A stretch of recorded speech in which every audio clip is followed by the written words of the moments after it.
What's going on, everybody? Welcome back to another episode of Field Stormers. As always, I am your host, Mo Murphy, and I got my co-host in the building, Walker Bailey. Walker, what's going on, bro? Not much. It's been a long day. Glad we get to record, though. I'm glad to be here. Yeah, man. I mean, hey, you got to show face. Hey, you show face in victory, man. You got to show you face in defeat. We'll get in that in a second. Because that's going to be like the bulk of the show. So I just kind of want to talk about some of the other games during rivalry week. Oregon handled business against Oregon State. Was there anything impressive to you? Did Bo Nix secure the Heisman last night? I don't think so, but I actually think Oregon State probably kind of already knew that their coach was leaving, and so that probably had some sort of impact. Like I think they probably just kind of came out flat because Jonathan Smith had probably already accepted the Michigan State job at that point. So I think that was probably a big factor there. Yeah, I mean, yeah, that game was kind of bad. And then, I want to talk about today because, like, yesterday, people felt like Bo Nix, he might have secured the Heisman, right? Because Jayden Daniels hadn't played on Saturday. Kind of the argument leading towards Bo Nix is just record. And he could have his Heisman moment next weekend. That's where I think the separation could become. But Jayden Daniels played nothing less of great today. Most of the country probably didn't see it in a sense because it was being played at the same time as the game. And we know when the numbers come out, majority of America was really tuned into Michigan versus Ohio State. But Jayden Daniels had like another Heisman-like performance. I think he threw for what? Over 200 yards, had 4 or 5 touchdowns, ran for over 100 yards. So big plays to Malik Neighbors, Brian Thomas Jr. Like, it is Jayden Daniels, like, is it real that like he could win the Heisman? Like, is it real or is it just because we're not trying to give it to Bo Nix? I mean, I think it's pretty real. I mean, I would argue that he's the favorite at this point, like just because he has such a public push behind him. Like, there's just so much media and so many people, and in the end, that's who decides this is media because they're going to be the ones that vote on it. So, I mean, I think that in the end, like, I mean, if you're getting a big media push behind Jayden Daniels, that's probably where I would place my money on who's going to win it. And that's like, when you think about it, it's like the Lamar Jackson year. Like, yeah, you had 3 losses, but like, bro, in a sense, nobody on these top teams has played outstanding enough for them to deserve it flat out for being better, like being on a better team. Like Michael Penix, the first half of the season for sure.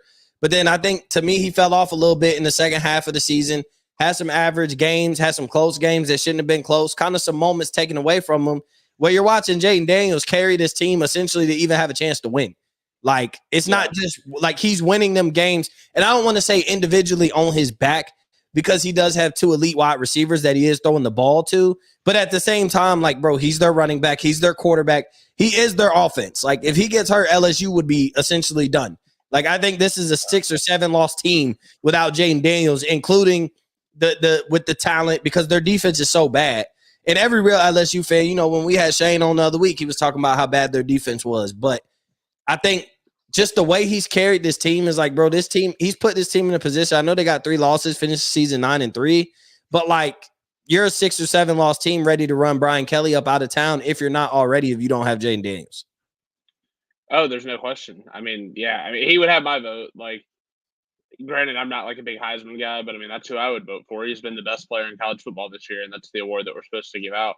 So, I mean, he would have my vote for sure. I think Bo Nix has been really good. I just think, like, I don't know. Like, it just doesn't do it for me. Like watching him in the Oregon State game, I think was a prime example of like, Bo Nix is good, but like, and like we do draft stuff and stuff like that too. So sometimes I do look at like, all right, well, how would you translate to the NFL? And a lot of times, bro, the Heisman quarterback, really supposed to be a first round draft pick. I mean, we've seen it before, but like Troy Smith, a la Troy Smith wins the Heisman, gets drafted in the 6th round. But like, when you win Heisman as a quarterback, like, bro, you supposed to go first round. You supposed to, do a little something in the NFL. Because for the most part, whether they did a little something or not, they went in the first round. Even Tim Tebow, Kyler Murray, Lamar Jackson.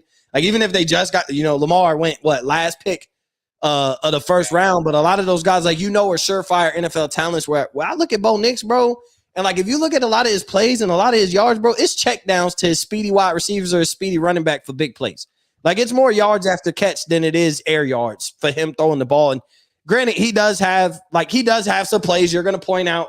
Troy Franklin beating somebody deep. Like, he does have plenty of those. So it's not like it's just, let me get it to my speedsters on screen routes and let them go. But at the same time, I think that's majority of their offense, and it is him making big plays with his arm down the field.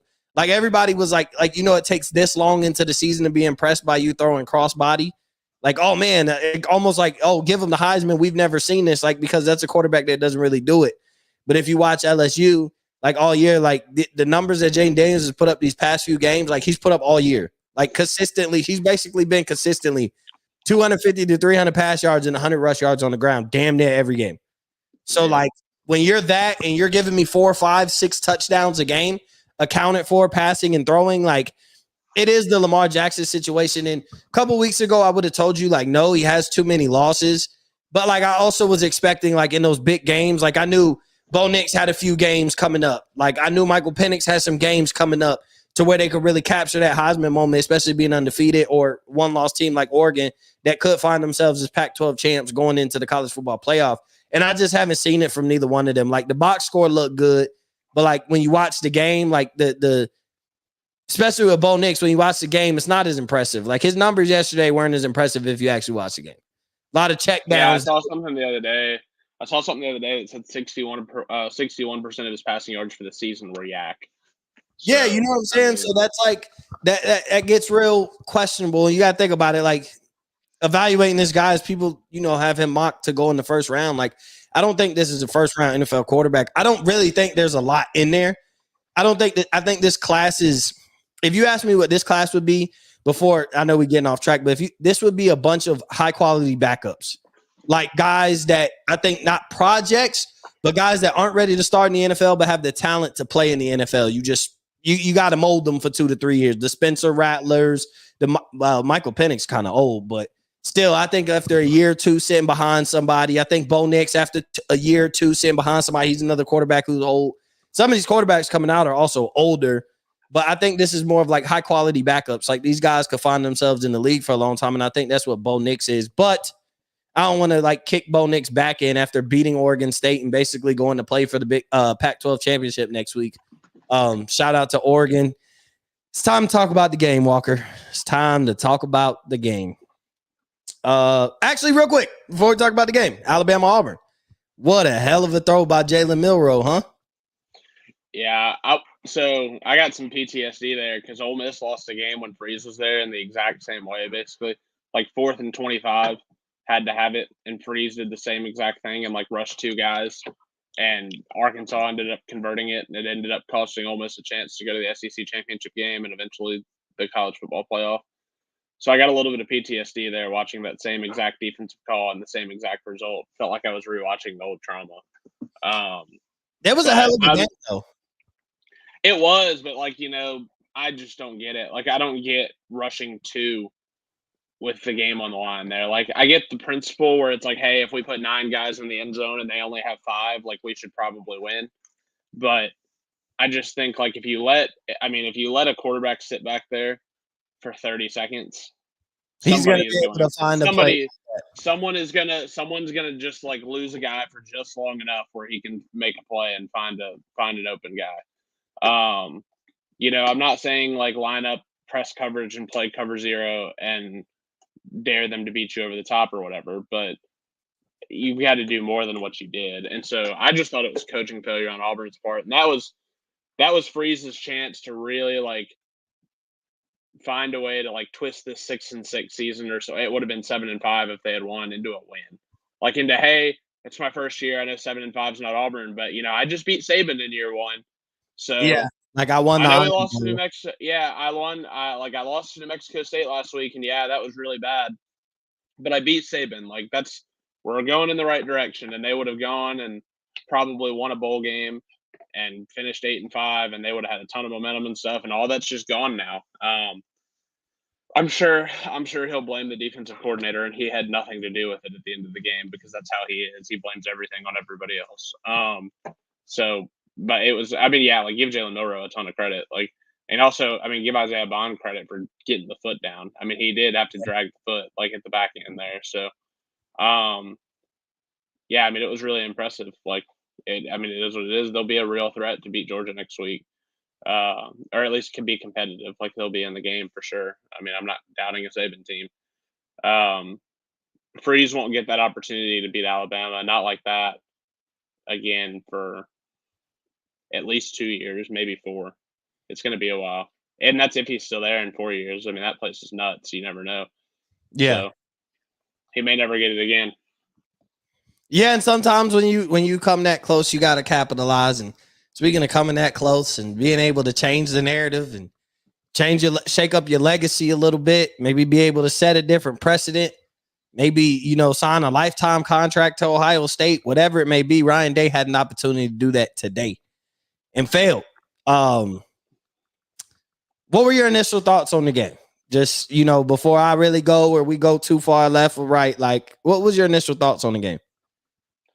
It's gonna sound weird, but I actually thought Ohio State looked closer to matching Michigan's physicality than they had either of the last 2 years. Like, and I kind of said something to you. I guess at some point, maybe it was middle of the fourth or late third, start of the fourth, something like that, where I said something where I was like, "Yeah, it feels like Michigan's about to put them away," and they didn't. Like Ohio State stayed in the game and had a chance to win it, and there's no moral victories, obviously, but it just wasn't enough. For all the everybody jokes about the Lou Holtz thing and physical football team this and physical football team that. Michigan just made 1 or 2 more physical plays than Ohio State did at the end of the game, and that's what ended up winning the game. They won at the line of scrimmage with pass rush, and made Kyle McCord rush a throw and throw an interception, and crushed him in the process. They just made 1 or 2 more physical plays. And I just think that it's almost like ships passing in the night a little bit. Once you've gotten beat 3 straight years, and Michigan will now have gone to the playoff 3 straight years, and even though they haven't won a semifinal game, Ohio State has lost the crown in the Big Ten. They have to reclaim it. Yeah. It's no longer theirs. You could have made an argument last year, even though Michigan won, they both got in the playoff, and Michigan had the humiliating loss to TCU, and Ohio State played awesome football and just missed a kick against Georgia, where you could have been I know they lost to Michigan, but Ohio State in the end was probably the better team. And same thing, kind of 2 years ago, it's yeah, we lost to Michigan, but we may have still been a better football team. This now, it's kind of all right, it's been 3 years, and they've beat Ohio State 3 years in a row now, once in Columbus and twice in the Big House. It just feels like Ohio State's been passed by, and I'm not sitting here saying oh, fire Ryan Day right now. I do think a parting of ways would be best for everyone, but I think the only way that that's going to happen is if Ryan Day goes somewhere else voluntarily, which I think is possible. I've said this for over a year now, that I thought if they lost to Michigan, that he might go somewhere else to reset his clock. But they showed the stat. He's 1-6 in his last 1-6 at Ohio State now against college football playoff top 5 teams, which is at Ohio State just not acceptable. It means that basically anytime you're playing for something of super high stakes, like a national championship or in a playoff or something like that, you're losing almost every time. And nobody expects him to be undefeated, but you have to at least win some of them. Yeah. You have to win some of them. And you have to, at some point in your tenure, to be considered a successful Ohio State coach, you have to win a national title. And so they just haven't done it. Hadn't been enough. And I don't really know. It's tough when you're a program like that. I don't know what the next step is. I don't know where they go from there, or where they go from here. So we gonna get into a lot, because we're gonna talk about how I've conceded a little bit, and I'm still it's guys like you and Jeff are swaying me, but I'm still not all the way over the fence yet. As far as so before you go there, I will say this: Jeff wants him fired. I just think that if I were an Ohio State fan, I'd be cheering for him to part ways, because you can't fire him. That would be kind of ridiculous. He's winning 11 games every year and has made the playoff. I guess this will be the first time he hasn't made, or second time he hasn't made the playoff. Yeah. It's kind of hard to fire that guy. But I think if A&M comes calling and and his agent calls, I guess it's still Gene Smith, calls Gene Smith and is like, "Hey, A&M offered me X amount of dollars to come be the head coach at A&M. I'll stay, but you have to match it." I think I would probably just be like, "No, I think if you want to go to A&M, like you go ahead, like that's okay." Like I Yeah, don't think he's getting anything more. I think it's just such a weird situation because like there will be plenty of people lined up to be the Ohio State coach. We know that. But see, the problem is like you kind of have to make that decision like now, like in the next couple days. Like you kind of don't let this get past Tuesday on, if A&M does offer him, who knows? They might be calling him tonight. You know what I'm saying? On the ride back, he gets back. They might be checking the temperature on what he thinking. Let him get over the emotional, but tap in with him and just let him know, hey, we think about you and we going to holler at you again. Let him sleep it off, wake up tomorrow. Next thing you know, there's a deal on the table. Some things get to chirping because essentially Ohio State ain't playing for nothing but another bowl game. And A&M season pretty much is over as well. I think they're bowl eligible if I'm not mistaken, but I mean, you're playing in a they'll go play. Yeah, they're gonna go play in like the Birmingham Bowl or something. Or like and Ohio State's gonna end up in like the Orange Bowl or the Cotton Bowl or something like that. But at the same time, what we haven't, and we'll get to this. You know what we haven't talked about? Our teams may play each other in a bowl game. Well, if they play each other in the Cotton Bowl, I'm going. So just I mean, I'd probably I'm going. Be something be something. Ohio State end up in Dallas, bro. Like there's no way I'm missing out on that. I'm sorry.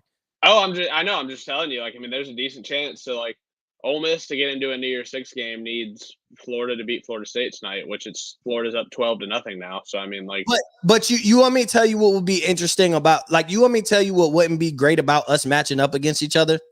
Because we would give a shit and you wouldn't. But because Marvin Harrison Jr. is not playing.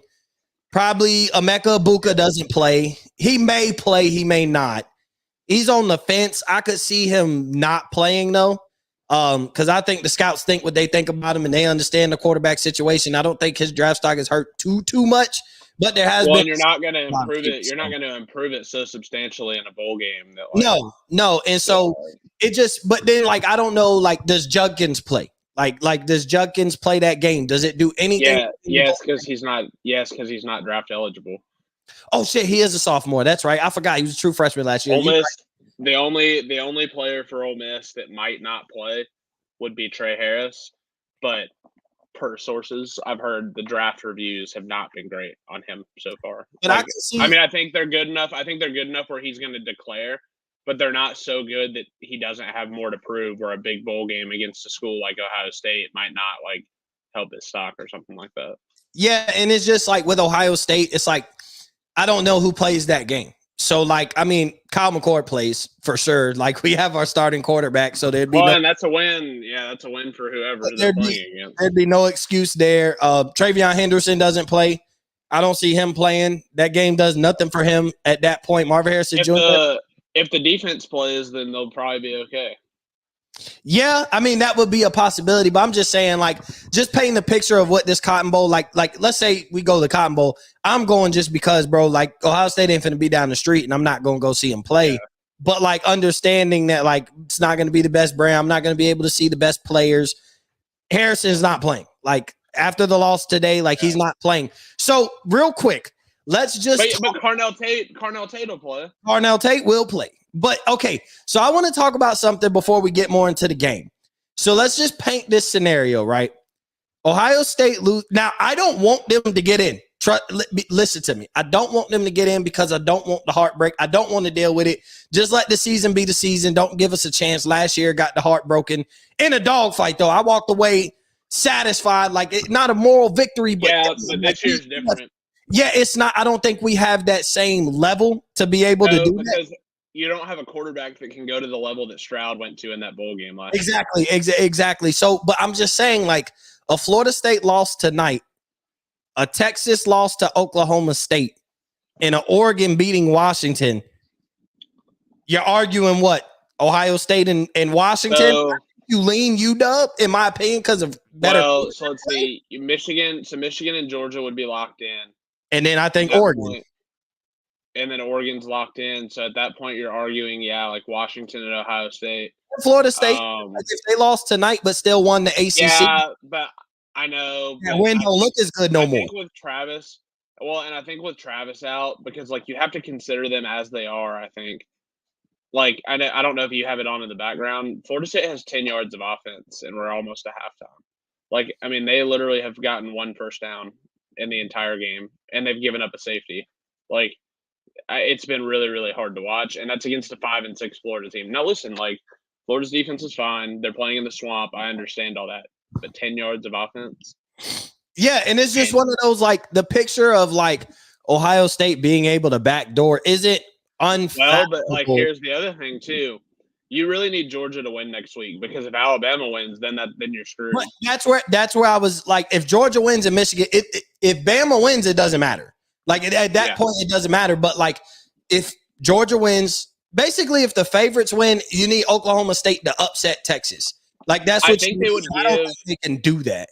I kind of think they would give, like, I don't know. So, like, I think if Ohio State got in, we'd have to have the brand bias conversation, because UW does have the win over Oregon. Like, Ohio State's kind of hanging its win over on that, that win over Penn State. And, like, so, like, this, again, like, we do this all the time. Like, okay, well, who did you lose to? Like, well, Washington would have one loss to Oregon in that scenario, who they had already beaten. So, basically, you split with Oregon. Well, who did you beat?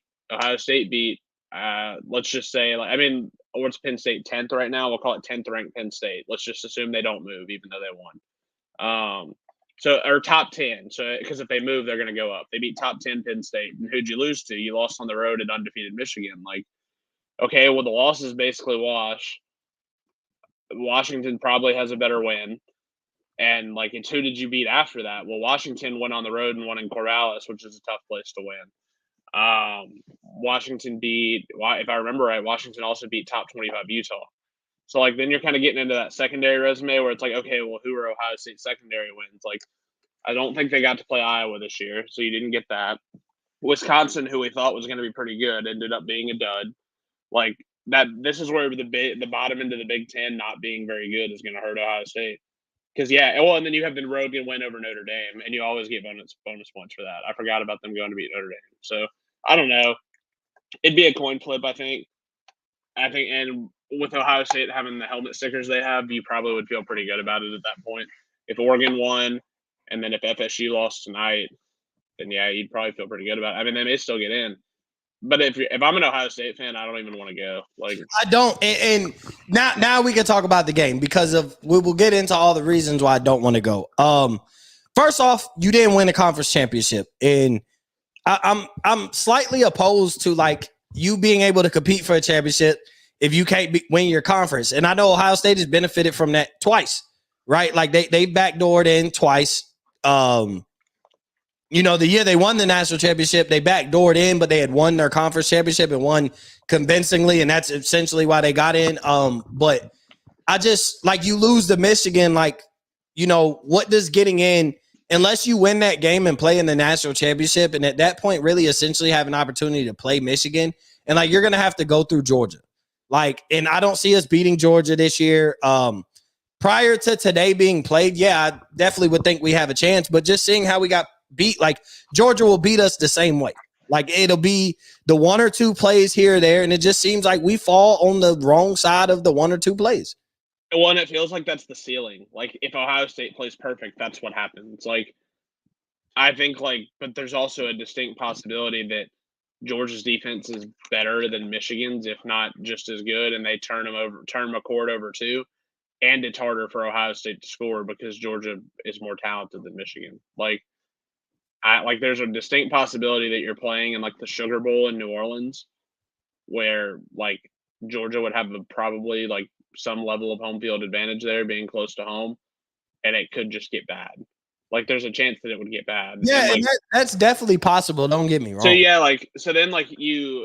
So you basically feel like you have no shot at winning, and you don't feel like you deserve to be there, and so you're just like, well, like, why? And then even if you win, then, like, what? You're waiting on Michigan on the other side, where you theoretically have to play Michigan for a national title and lose again. Like, and you're just like, and then like, if that happens, then it's like, if you weren't ready to fire, like, if you weren't ready to fire Ryan Day already, like losing to Michigan twice in the same season and while watching them lift up the college football playoff trophy, like that's shit of nightmares, dude. Like I wouldn't wish that on anybody. I wouldn't wish that on anybody. Yeah, Oh my that god. would be a rough scenario, but I do look at it like this. So during the game, Kyle McCord throws the interception at the end, right? And I listen, I blame Kyle McCord. He didn't start off right and he didn't end right. In between when he started to get his rhythm, everything looked right. It started looking right. But at the end of the day, we held Michigan to a field goal. Here's where I say Kyle McCord throws that interception. It goes back to right before halftime when Ryan Day elects to let 30-something seconds run off the clock to call a timeout in order to kick a 51-yard field goal instead of running a hurry-up offense and running 1 to 2 plays. Really, you could have squeezed 3 plays and a 4th down out of that with a hurry-up offense or whatever it may be, just to run and get a few yards instead of kicking a 51-yard field goal. Now, if the dude makes it, Kyle McCord doesn't make that throw because I'm not throwing to get the best possible way to score a touchdown. I'm already damn near in field goal range. You might even, McCord, I'm not going to give him the benefit of the doubt that he eats the sack, but at the same time, you throw it in the dirt. You either dump it to Travion Henderson in the flat for a few extra positive yards, or you throw it in the dirt because you're not having to push for that big play in order to try and set yourself up for the best scenario for a touchdown. All you're trying to do is get in field goal range. And I feel like that interception goes back to that decision going into halftime. And and he asked his kicker to make a field goal like from longer distance than he had ever made one in a game before. He's never, I think even in high school, I think his career long 47 or 48. Yeah, it was like his career long in high school was like 50, and then he asked him to kick one from like 52. And it was just like, dude, like it was like, why? Like that doesn't make any sense. Like, why would you you're just setting your back to that Georgia game because remember when we set up the kicker to kick the game-winning field goal, people felt like there was enough time to run one more play, especially the way the offense was moving on that drive to get in the field goal range. There was enough time to run like one more play and get your guy a few yards closer. If you feel like he can make it from 50, there's no harm in trying to set him up for 47. Like if you feel confident enough to do that 51-yard field goal, then you set him up. Hey, maybe we could get it to 45. We got 30-something seconds left. We got one timeout. Everything goes and like with the timeout too, like you don't even have to complete a pass. Like with 30 seconds left, if you know you're going to kick it, like they could have handed the ball to Travion Henderson, and like knowing that Michigan's playing coverage there, you probably get like 5 yards. Like a 5-yard run followed by the timeout makes all the difference because then you're kicking from 47, 45 instead of 50 to 52. Exactly. And that once that 5 is in front of that for a lot of college kickers, that change your mental approach in that. And that was a big time field goal to be able to walk in down 14-13 when really getting outplayed at the half, but still within 1 point would be like everything you could ask for. Still going down 14-10, it wasn't undoable, especially you hold them to a field goal, you score a touchdown. It's 17-17. Like we got ourselves a game. Like there's nothing wrong with the outcome later, but when you just you keep going and it's like, oh, it hasn't bit us in the butt yet. And then Kyle McCord throwing that interception was basically trying to make a big play, a longer play down the field because it was about a touchdown, not about a field goal. And so that's when moments like that come back and bite you in the butt. And you've seen it in the Georgia game last year where you felt like you could have got, why not try and get a few more yards? A few more yards makes all the difference. Now, granted, that dude was wide left in the Georgia game. I mean, you put him 5 yards closer and he kicks that same kick. He doesn't make it anyway. But like the mental of kicking, but maybe I was going to say, maybe the pressure and like he's like, I've made 45-yard field goals from the left hash a million times before. Like this is no big deal. Like this is my career. As opposed to like, yeah, like and like both of those kicks were like going to be career longs. Like, and it's just like I don't get it. But I mean, it's like the moment gets too big for Ryan, and he just like freaks out and just is like, all right, we're going to kick it now so that way nothing else can go wrong. And I can just blame my kicker if he misses. So like, I don't know. I mean, and like, yeah, I mean, even Michigan looked surprised. Like Sharon Morrow was almost like, what's he doing? Like, why are they not running another play? I mean, it was just, I don't know. It was, this of all the Ohio State Michigan games was probably the one that hurts the most if you're an Ohio State fan. because you didn't even have to deal with Harbaugh on the other sideline. Like, you had an interim head coach on the other sideline who had basically coached 2 football games in his life, or 3 or 4, because he coached earlier in the year, I guess. But, like, you had an interim head coach coaching the game, and somehow he walked in and had more guts and more, testicular fortitude than your head coach, who you're paying, I don't know what he makes. It's probably like $10, $11 million a year to win national titles. Like, the offensive coordinator coached the game for Michigan and had, like, again, and, like, there was another one earlier where, like, Ohio State was, like, on, like, the plus 46. They were, like, in Michigan territory and had 4th and 1, and he punted. Yeah. And Whereas Michigan lined up and went, but Michigan lined up and went for those, and they got points out of it. And, like, I know I'm pro going for most 4th downs, but still, like, those are the kinds that, like, in those types of games are inexcusable. Because if you're going to scream and shout at us about how physical your football team is, then go get 1 yard. Line up and push that thing and go get 1 yard. Like, and go play to win. Like, because that's another drive. Like, we're talking about the end of the first half where he basically gave away points. And then he gave away points by not – if he gets a first down, even on the next series of downs, if you don't – like, even if you only get 7 yards, like, you're still, like, right in that same spot where you at least get to attempt another field goal. Like, where those points could have mattered. Like, it's just points left all over the field where he just – I said it during the Penn State game. He kicks when he should go. He goes when he should kick. And it's just never any consistency, and he can't make up his mind what he wants to do, and somehow the decision always ends up wrong. Because, I don't know, like, but that's just who he is at this point. And that's how it was today again. Like, he goes when he should kick, he kicks when he should go, and somehow the decision always ends up wrong. Which it happened multiple times today, and they lost by 6. Like, possessions matter. Yeah, and it's just tough, bro, because, and like, bro, doing the show with me and everything like that, bro, I'm like the biggest Ryan Day supporter, bro. Like, I ride for Ryan Day. I don't want to see him fired or let go or mutually part ways, especially like, we got we have nice recruiting classes every year under Ryan Day, especially on the offensive end. I'm just afraid he goes, Brian Hartline goes, there goes all the wide receiver recruits, there goes some transfers. Like, unless you jump on it and are able to have, the perfect coaching candidate lined up right away in order to convince these guys to stay and not be on somebody else's campus by January and ready to play for the spring game, that gets tough. The transfer portal window is about to open up. Like, it's literally about to open up. And you're talking about possibly your coach entertaining a Texas A&M job. So here's for next year, right? We both can agree, like, there's zero shot Ohio State doesn't at least go get a transfer to compete for the starting job, right? Because you can't possibly feel like you got your quarterback on the roster right now. One was a freshman. Lincoln Kleinholz, he was a freshman. I'd like to see what he has, but you're basically telling me if Devin Brown couldn't beat out Kyle McCord last year, I don't think he got much better. Didn't like what I saw from him throughout the game. So, like, at this point, the possible answer to a quarterback is either starting your freshman Aaron Nolan or going in the transfer portal, right? Like that's kind of somebody has to come in and compete for the starting job. You can't fully commit to Kyle McCord going into next year, especially if you're Ryan Day and you stay at Ohio State. Like, you don't think he'd put his job on the line behind Kyle McCord, do you?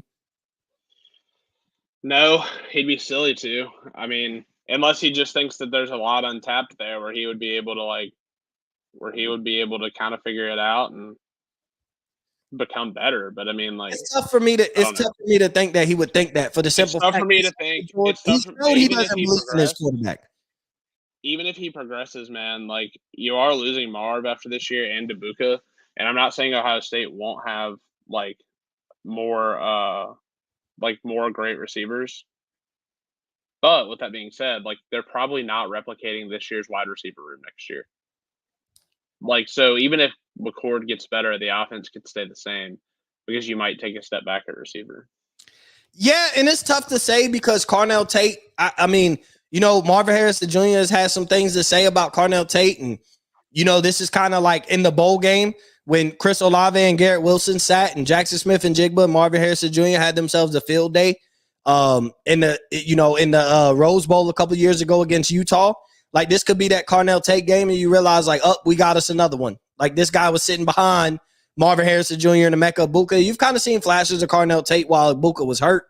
To the point, I wouldn't be surprised. I wouldn't say he'd have the Smith and Jigba game because that was our like star wide receiver for for the next year. But Marvin Harrison Jr. as a freshman comes in, has over 100 yards, 3 touchdowns, and you're like, oh my God, like we had this dude stashed away as a freshman. Like I think Carnell Tate, depending on the matchup and depending on you who you play, could ultimately end up being that kind of scenario. And bro, listen, when a guy's historic, like when a guy is one of your all-time greats walking through your building, and when he's exiting that building, you never really project that you got another one sitting there. Like you really don't. And I think the run that Ohio State has had at wide receiver has kind of been elite over the past few years when you're like, man, the way Chris Olave and Garrett Wilson were, it's tough to think that Smith and Jigba and Ibuka and Marvin Harrison going to be that. And then it's like, okay, Marvin Harrison Jr. and Ibuka last year were that. This year, you got Marvin Harrison Jr. Ibuka ends up getting hurt, but you're like, this dynamic duo for 2 years in a row. This is just like the Garrett Wilson, Chris Olave situation. And you're like, oh, it can't get much better than that, even though you got 5-star recruit after 5-star recruit. You got Jeremiah Smith. As of right now, you got Jeremiah Smith coming in. You got Carnell Tate on the roster. You got Brandon Ennis on the roster, who is another top 5 wide receiver from last year. Had a couple catches throughout the season, had a couple flashes in spots where we're blowing teams out, and you got to see flashes of him. I know it was in unimportant games, but Ohio State has the receivers and they got the talent where the stars and where they were ranked and what they did in high school. Like you kind of see, you wouldn't be surprised if it got better. And I'm not saying a guy would individually flat out be better than Marvin Harrison Jr., but like if the wide receiver room was better next year than this year, based on ranking it on injuries and underperforming or whatever it may be, outside of Marvin Harrison Jr., you'd be like, all right, as an individual talent, I don't think we got a Marv, but as a wide receiver group, I think we do. Like, I think we could be sitting there at that point next year, especially with the injuries and stuff we had at wide receiver. Ibuka missing a few games, Julian Fleming missing a game or two because he had re-injured his shoulder. Like, you had guys in the receiver room missing some games to the point a healthy wide receiver room next year could be better than this year's. But I don't think it matters because I don't think you have the answer at quarterback. Like, you have to understand, in the Penn State game, bro, he damn near, like, he's lucky he got his arm moving forward or else it was a fumble for a touchdown. Like in key moments, he had some dropped interceptions against Notre Dame. Like in key moments where he could have easily threw that game away.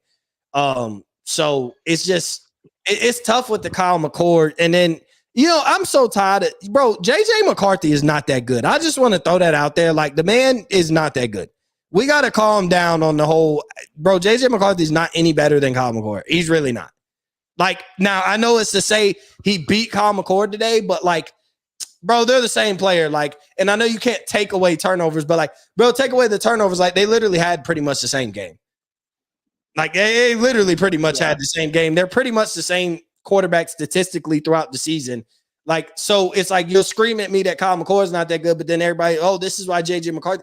Bro, even if he's better than McCord, it's not like an all-worldly upgrade that Michigan they got such a better quarterback than us. I don't feel like we got beat by the quarterback. I feel like we beat ourselves more than we got beat because of the coaching decisions, because of some of the plays that we made. The Ibuka drop of first down early.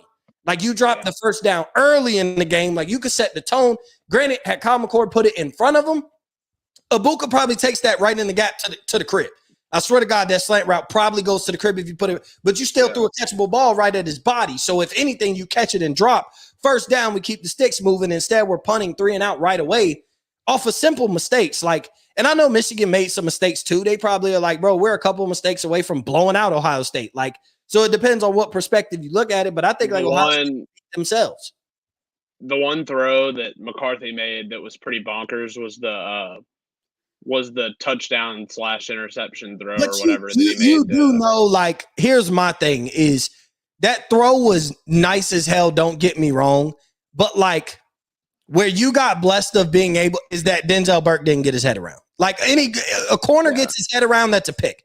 And at worst case scenario, that's a dropped interception. He wouldn't even bat it down. He would either pick it or drop the interception. So, like, yes, in fantastic throws, you get lucky, but like all Denzel Burke had to do was do his job. He whips his head around and he picks that off. Like, it doesn't even get to Roman Wilson in the end zone.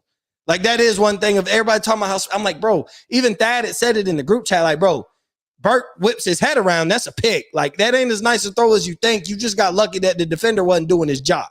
like more so than it being a nice throw. But hey, at the end of the day, that's what happened. And it did turn out to be a nice throw. And somebody that's trying to convince themselves on JJ McCarthy is going to go to that throw on that tape and be like, you know what?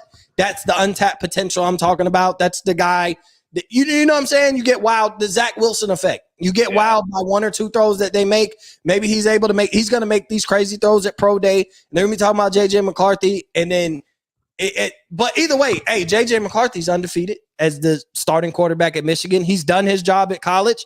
I would imagine, they're going to go and win the Big Ten championship. He's going to compete in the college football playoffs and maybe compete for a national championship. And you'd be like, he's done everything. Would not be surprised if that game got weird next week. Like if they just overlooked Iowa and they're like, all right, whatever, it's Iowa. Like, because Iowa defensively, like you can't overlook their defense. Like all it takes is like JJ McCarthy not caring a little bit, like for one moment, and Iowa, one of those white cornerbacks will pick one off and run one back for a touchdown, and then all of a sudden you're like, hell, like, Michigan may come back and win, but like they're at least battling uphill against a team with an elite defense. Like even last year though, man, like it got weird. It got super weird against Purdue. Like it got a little weird against Purdue, watching them play Purdue, because like Purdue was in that game for. Oh, never mind. Michigan opened up as a 22-point favorite. I'm not even going to talk myself into that anymore. Michigan's a 22-point favorite against Iowa. Yeah, but it did get weird at Purdue, like for a little bit last year. It took a lot longer than you thought for them. It got weird. It got weird into the fourth quarter, and then Michigan scored to take the lead, I think. And then I think Aiden O'Connell threw a pick six. Yeah, and I think that's what turned it. Like I think that's what he either threw a pick six or he threw a pick and they got tackled at like the 5 and then they ran it in on like 2 plays. Like there were like it was just a quick bang bang that put the game away.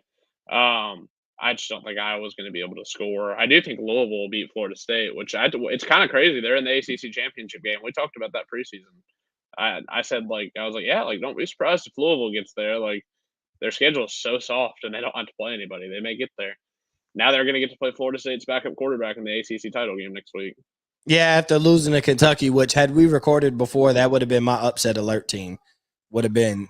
Well, yeah, because they're not actually. Yeah, I mean, like they're a product of their schedule, which I said preseason. I said like they're going to get a ton of credit if they win a lot of games, but let's remember they're a product of the schedule. But they may also win a ton of games because of that fact. So I mean, like, yeah, but like I mean, they're obviously beatable. Like. They're very, very obviously beatable. I mean, listen, like the only game really next week that's going to be worth shit is Georgia, Alabama. Like that'll be it. Everything else is going to, and Oregon, Washington, but they're playing on Friday. That's true.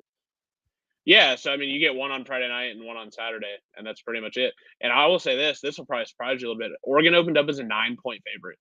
No, yeah, I saw that immediately after the end of the Washington game. Like, basically, people don't think Washington really has a chance, and they don't think this is the same Oregon team that they played, and this is a neutral site game. Like, Washington had the benefit of the doubt of playing that game in Washington. This is a neutral site game. So Vegas is telling you that Oregon has gotten substantially better since they lost in Seattle, and that Washington has regressed a little bit.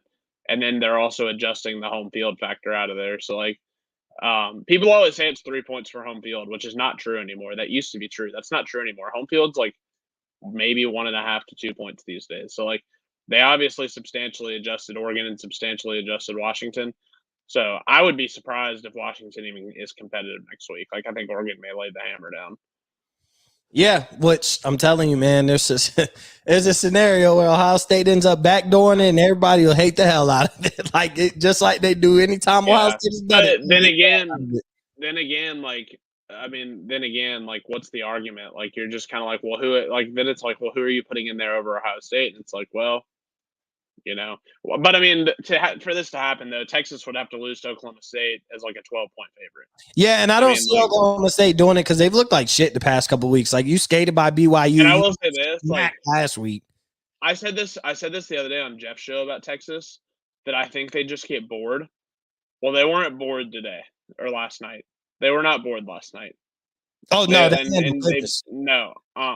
were It looked like they went into the locker room this week and they're like, all right, boys, like we've kind of put this thing in cruise control the last few weeks. Like, time to stand on business and like go put Tech away because it's the last time we're playing in this rivalry game. and then we've got this Big 12 championship game. It feels like Texas probably like kicked it back into gear after putting it in cruise for a while. Um, I think they're going to handle. I think they're going to handle business. Although, man, like Gundy teams, just never know. Like, I mean, they're just so weird, unpredictable. Whatever you think is going to happen with Oklahoma State, like they were awful. They looked like dreadful against BYU today, and Texas wins by 50, and that's where they get you. Then Oklahoma State's going to come back and play their A-plus game next week, and probably be in the game in the fourth quarter. Yeah, I think, and Oklahoma State did it like 2 years ago when they played against Baylor. This time 2 years ago, they came down to that was the best game of that weekend back in the day. It came down to literally one play on the 1 yard line for the game. Yeah, so like Oklahoma State can push you to the brink. So before we go, I want to just ask you this question and kind of leave with this. All right, so I seen this tweet and it makes a lot of sense because I guess this is where I've been such a Ryan Day supporter is because of this thought process or this possibility. Is like if Ryan Day leaves, right? You let him go, you mutually part ways, you fire him, whatever happens. Like everybody just assumes that, Ohio State will be fine, but like everybody assumed that about USC, everybody assumed that about Texas, everybody assumed that about Miami, like, they'll be just fine. They're such a brand, anybody will love the coach there. And then next thing you know, for the next 10 to 15 years, you have a problem finding the right coach. And then when you do, you get the same underwhelming results. Ask USC. They thought they were back the past 2 years. They lose 3 games last year. They lose 5 games this year while even playing in their conference championship. They don't win the bowl game against Tulane with their star quarterback playing. They lose 5 games this year. Texas finally might have found the guy in Sark, probably wins the Big 12. I think you have a different conversation if they lose next week and end up another time where Texas is supposed to be back and doesn't handle business. The U still hasn't recovered. Like, I think I'm afraid of the possibility of a big-time brand like Ohio State. Like, you saw what it could look like. Now, granted, we lost some scholarships. It wasn't bowl eligible when Luke Fickell came in, so he was kind of coaching the scraps of whoever just was committed to playing for the brand, and the transfer portal didn't exist, so it could have been a lot worse. Had Luke Fickell took that job today under those circumstances, bro, Ohio State goes like 0-12 because like everybody literally transfers. You're just trying to field the team. But I'm afraid, I fear that that's a possibility. I fear that the next, you move on because 11-1 isn't good enough. Squeaking in the playoffs isn't good enough. Being competitive in a playoff game and maybe getting a Big Ten championship every other year or whatever isn't good enough. And so now you're for the next 10 to 15 years, nothing has been good enough and we haven't found the right guy.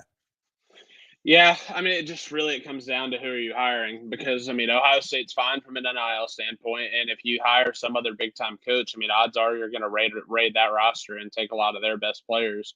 And also, like, who are you retaining on staff? Like, just because Ryan Day theoretically would go somewhere doesn't necessarily mean that Brian Hartline would go somewhere. Like, I mean, Brian Hartline's an Ohio State guy. He may not want to go anywhere. And if the incoming coach says, like, hey, like I've done a really good job here, but I'm not just the biggest fan of my offensive coordinator. How about you just stay and be the OC, and we'll keep you on staff. Basically, your job won't change. Well, then, like, you're probably going to keep a lot of those offensive guys because Hartline probably recruited a lot of those guys. And then you're probably rating someone else's roster for offensive line talent, defensive line talent, stuff like that. I mean, it works 2 ways. Like, so who's the right coach? Reaction. Before we go, who's the right coach? I have no idea. They leave, because that's my thing is I don't know what direction we go. Like, I don't really know because when Urban came, like, it was like, bye-bye Luke Fickell, hello Urban Meyer, no brainer. And then Urban Meyer didn't give nobody. He didn't give us the opportunity to see what it looks like a few years ago because he just basically anointed Ryan Day his successor. And so now we actually would have to go for a coach's search and figure out who would be interested. There was no figuring out interest moving on from Urban Meyer. It was just straight from Urban Meyer. You take a page out of A&M's playbook and you call Dan Lanning and see if he wants to leave Oregon to come to Ohio State. Because if you want to beat Michigan, like, that's the coach. Like, I mean, that's the guy. Like, he would build that thing from the trenches inside out. You're not going to get any less prolific at wide receiver. I mean, he has Troy Franklin and stuff. Like, I mean, they've been prolific at wide receiver and prolific at the skill positions. And you're probably increasing his resources. So, I mean, like, that's probably who you call first is Dan Lanning. If he doesn't take it, then who knows at that point? Like, but I have a hard time, like, he at least considered the A&M job. Like, he'll say he didn't, but he thought about it for a long time, and he considered it. And at one point, I believe he was leaning towards going. So, I mean, like, if A&M was enough to at least make him think and sway him, I would imagine Ohio State might get him over the line.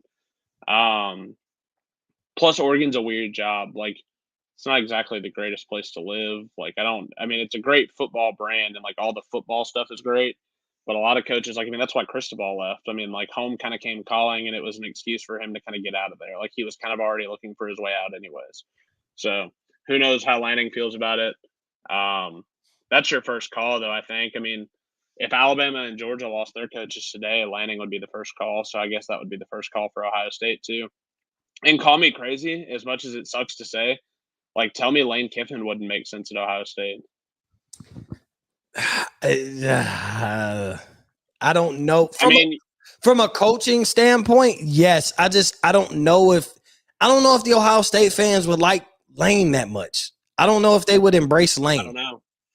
I don't know enough about Ohio State fans, but I mean, he would still play that exciting brand of offense that Ohio State fans have been used to for years. He would basically just get an increase in resources. Like, he would probably get paid more than he gets paid at Ole Miss. He would get a lot more NIL dollars, I'm sure. I mean, not that Ole Miss is like bad at that, but I mean, let's be honest. Like, I mean, they're not Ohio State from an NIL standpoint. They're probably one of the top 15 programs in the country in NIL, but I mean, Ohio State's probably in the top 5. Ole Miss can't say that. I mean, you would just be giving him more money to work with and trusting that I will say this about Lane. He was ahead of the curve on this whole roster building thing, because I think at Ohio State, he would still sign I think he would still sign the really, really highly impactful high school players, but I think he would do work in the portal at Ohio State. Like, I think he would do work in the portal. Like, I think every high impact player that got in the portal, Ohio State would be like at the top of the list, and they'd consider it because Lane has put such an emphasis on that. That's why, like, I mean, look at Ole Miss like this year. Like, starting quarterback out of the portal. You got Dart out of the portal. Trey Harris came out of the portal. The tight end came out of the portal. The other receiver, Dayton Wade, came out of the portal. I looked at it at one point, like, I think they have 28 players on the roster that played significant snaps that came out of the portal. So, I mean, like, if you increase his resources, he's just going to end up signing more 5-stars and doing the same thing in the portal. Like, getting those impactful guys in the portal just in case the high school players don't hit. And that is the type of job where if Ohio State called, I think there's only like 10 jobs that Lane would leave for, but like, I would imagine that Ohio State is one of them. I just don't know what the dynamic is at Ohio State, because if Ohio State's one where the boosters want you to come hang out and have lunch at the country club and kiss their ass and stuff, well, then it's not going to work, because that's not Lane. But like, if they'll leave him alone and let him run the program, just let him work and just leave him alone, let him hang out with his kids and his girlfriend and all that stuff, then it would make a lot of sense. I mean, as much as I would not like that to happen, it would make sense. So, I mean, those are the two guys for me, at least, that make sense. Like, plus, like, the transition there, like, a lot of times the coaching changes, you worry about, like, going from one style of play to another and, like, the drastic shift and how it would affect next season. There wouldn't be a lot of shift there, like, from Day to Lane. Like, in a lot of ways, they're kind of similar.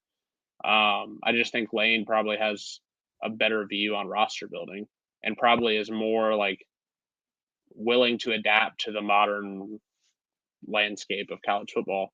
Yeah, I mean, that's kind of like, those are the two off the top of my head, and they would both be on the hot board. Like, I mean, the first list, if they went to A&M and they started talking about Ohio State, like, those two names would both be on the list from Sports Illustrated or ESPN or whoever put the list together. Like, both those guys would be on the list. I'm sure Kalen DeBoer at Washington would be on the list too, but I don't know how that would work.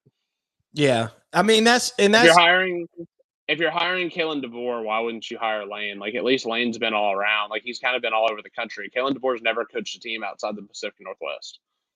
Yeah, so it would be, I mean, there's a bunch of questions that we could find answers to over the next few days, but I'm telling you, though, the Ryan Day noise with A&M is like it's not gone. Like, I mean, it's still out there. Like, even today on game day, like, now, like the other thing I heard today, and Pete Thamel mentioned on game day, is that A&M isn't entirely convinced that they can get like the super splashy guy, and so they're thinking about going a little bit cheap on the hire now, almost making the hire before the hire, like let Jimbo get off the books a little bit and hire someone who maybe can stabilize the program, and then go back and like fire him in 3 years, and then really get after it with the next hire, because Lanning told him no.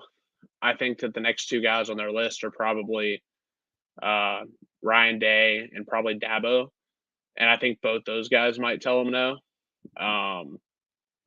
I think that's what they're kind of waiting to find out, is if either of those guys are going to say no, because like they mentioned on game day that Mark Stoops is a candidate, and it's like, why would Mark Stoops be a candidate at Texas A&M? Like for what? Like that doesn't make any sense. I mean, like he would do fine there. I mean, they would win games. He would probably recruit well.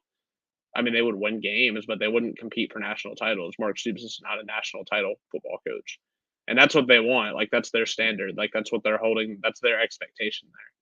So I don't know. I wouldn't rule out Dabo either. Their season ends in about 2 hours. They're playing South Carolina right now in the second quarter. I wouldn't rule out Dabo. Wouldn't rule out Day yet, although I still am kind of skeptical. Wouldn't rule out Mike Elko at Duke. So I think there's like 4 or 5 guys there that are possibilities, and Ryan Day is one of them. But we'll see. I don't know. I do think if it's not A&M, that Ryan Day will be back at Ohio State next year. I don't think he's getting fired. Like I think if he leaves, it's of his own volition. Like I think he's like, all right, like I'm going to go do something else. I don't think Gene Smith is walking into Ryan Day's office tomorrow and being like, hey pal, pack your stuff. Well, Gene Smith gone after this year too. Yeah, and that's the other thing too, is like you don't want to fire him and then retire like on New Year's Eve, and like I don't know. Are you gonna like? Does Gene Smith want to do one more coaching search and then leave and have a new AD who didn't hire the football coach?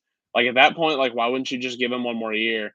And if next year is not up to standard, which it might not be, because like I mean, look at it. Like McCord's back, you're losing receivers. Like I'm sure that they're losing at least some pieces on defense where they could theoretically take a step back there. Like, I mean, and the schedule's tougher next year. If he doesn't if he doesn't play up to standard next year, the new AD can always just let him go if it comes to that. But it's weird though. It feels like the Ryan Day hot seat conversation is amongst us as fans of the game and not really amongst people that matter. Like it doesn't feel like anybody that matters has at all mentioned Ryan Day's seat being hot.